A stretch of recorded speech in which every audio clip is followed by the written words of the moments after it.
Hey guys, so today I'm finally going to do a review on ICO, and this game is on the PlayStation 2. It's one of my favorite games of all time. If you haven't played this game, you should definitely give it a go. In the beginning of the game, you see ICO being taken into a castle by a bunch of village men, and you immediately notice that he has horns on his head. And the reason why they're taking him to this castle is because his village sees his horns as a bad omen and decides to lock him up in the castle in hopes of ridding their village of evil spirits. And after being locked up in some sort of small container, which he immediately escapes from, he wriggles himself free. He finds Yorda locked up in a cage, and this cage is hanging from the ceiling. And here's where your adventure starts.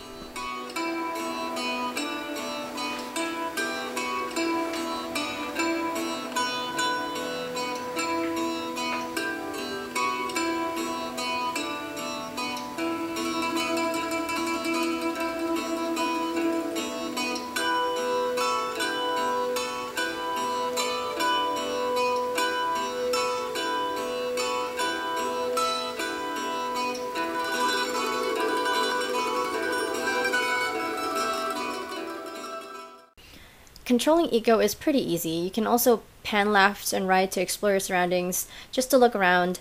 And at first it may seem as Yorda can't do much but follow ICO, but she can actually climb up ledges, like lower ledges, not the really high up ones. She can't climb up the chains, but you can pull her up the higher ledges, and she can jump across small gaps.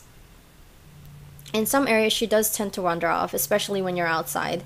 And you have to be careful about this because you never know when the shadow creatures are going to come out to get her. So what I did was I just held her hand and took her everywhere with me, even though I knew that maybe there aren't any there. But, just in case, I just took her everywhere with me, saved all the time, just in case. And one thing to keep in mind is that when you leave Yorda in a room by herself, shadow creatures appear after a few minutes. So whatever you have to do in that room, you must finish it quickly before Yorda gets captured.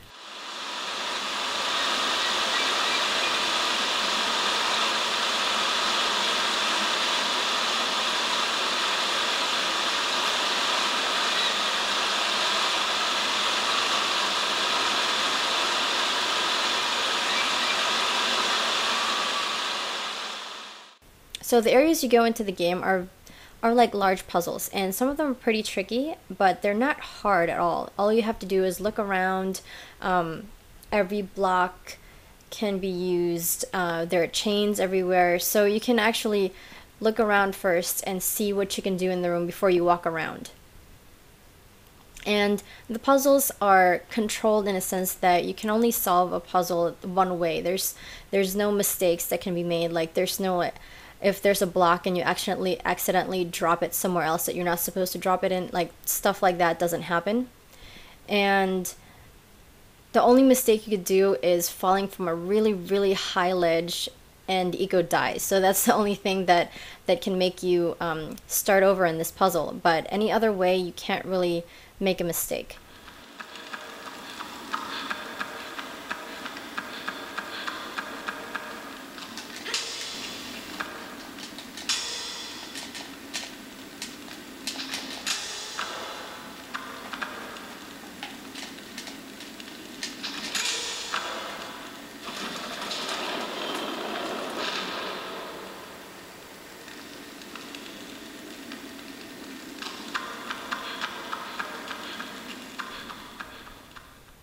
Now, there are two ways that the game can end.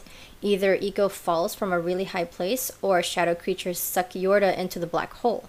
Shadow creatures appear from random places. There might be a time where you think you can't beat them all, but you can actually beat them all. What I did was I always held Yorda's hand whenever I'm fighting, or kept her close to me, and I always fought near one of those black holes because I figured that if they were going to take her, they're going to take her into the black hole I'm standing next to.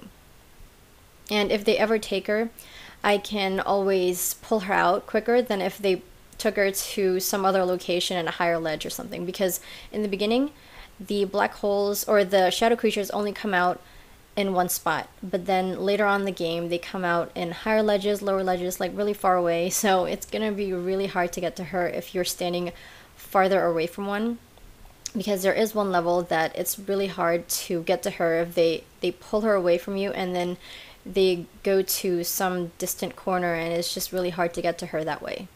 So just one tip is take her everywhere with you and just save any chance you can get.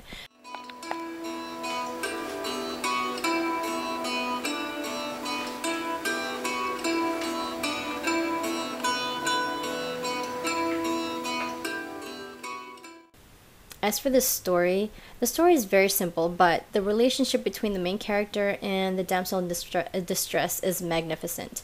There is rarely any talking in the game except for some cutscenes. Some of the words they say aren't even in English, and there isn't a translation for them, but there simply isn't a need for words. Their actions speak for themselves, and ICO and Yorda don't even speak the same language. ICO's courage and loyalty to Yorda is remarkable. Throughout the game, he goes through great lengths to escape the castle with her and to save her, and he's only 12. He's so young, and when you see the things he does to save her, you'll be in awe. I just love the trusting relationship the two have. You can even see it in the gameplay.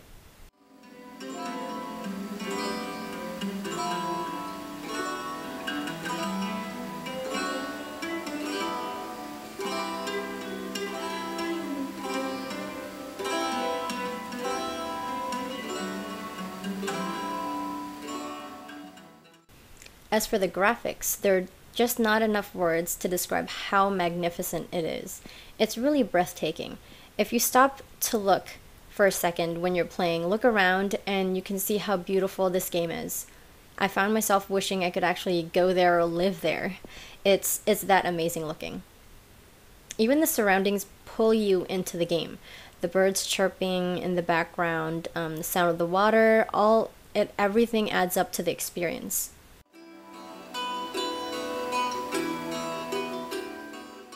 I highly, highly, highly recommend this game for anyone who hasn't played it, and it's simply a game you have to have in your collection. So this is pretty much it for this review. Please stay tuned for the next gaming review. Thanks for watching. Bye.